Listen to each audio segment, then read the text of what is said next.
पुणे महानगरपालिकेच्या मालकीचे 15 टँकर असून कंत्राटदाराचे 35 टँकरही महापालिकेकडे आहेत।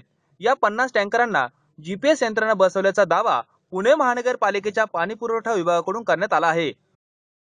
यंदाच्या वर्षी राज्यावर पावसाने पाठ फिरवल्याने राज्यातील बहुतांश भागाला पाणी संकटाला सामोरे जावं लागत आहे।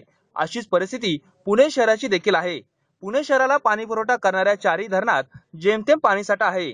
त्या पार्श्वभूमीवर साधारण 1.5 महिन्यांपूर्वी पुणे महानगरपालिका प्रशासनाने दिवसाआड पाणी पुरवठा करण्याचा निर्णय घेतला।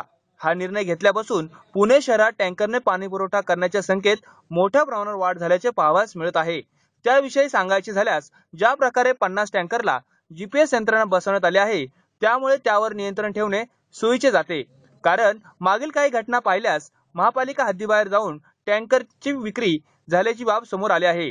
यामुळे आता जरी प्रशासनाने 50 टँकरला जीपीएस यंत्रणा बसवल्याचे सांगत आहे, तर आता उर्वरित ठेकेदारांच्या टँकरला कधी ही यंत्रणा बसवली जाते हे पाहावे लागणार आहे।